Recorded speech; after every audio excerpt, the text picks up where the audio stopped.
This is a video covering how to up revision a part or up rev a part. So this particular 1021 part, the current revision is D.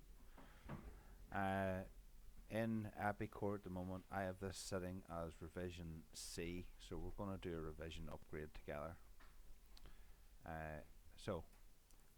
Keep, again, it's nice if you have two screens, so we're going to go into the part here and we're going to see what the current status of 1021 is. So we'll see here that we've got revision, no surprise, revision C. So I'm actually going to check that revision out, and I'm going to put it into my workbench.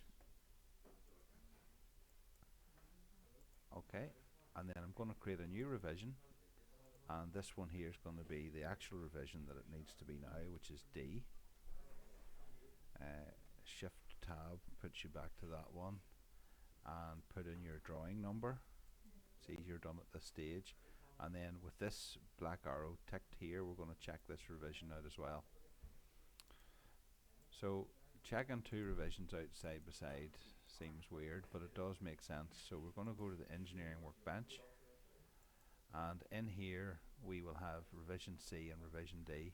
So this is a straight up revision. So the reason why we're checking them out is under here I've got operations, and looking at the drawing, the operations haven't changed.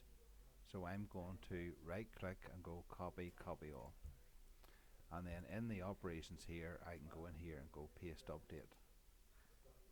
Now of course, if you've changed that there's maybe more folds or whatever, you can allow more time.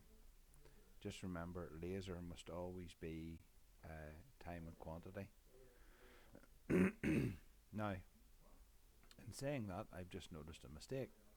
So in the previous revision C, the final operation was laser, but that is not actually correct. It needs to be press brake. This one here is also the same because we copied it. So the final operation needs to be the final operation. So materials, unfortunately we can't really copy materials across, but we can certainly save ourselves some time. So on your notepad, write down the attributes, which is 1749 by 1221, which seems awful big. Just bear with me a second. Yeah, it is a big part. So yeah, so I've taken note of those dynamic attributes, and I'm going to copy the sheet steel, and of course we're making sure that the material hasn't changed thickness in this ECO bump. So we're going to go new material, and then here we're going to specify the material, hit tab, search for your attribute set, which is 1749, search, the part hasn't changed shape, number of pieces 1, and you'll see this change here.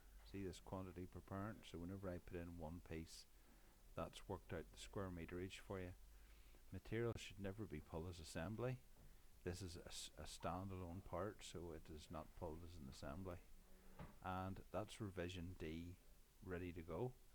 So we're going to approve and check it in, and we're going to approve this one and check it in.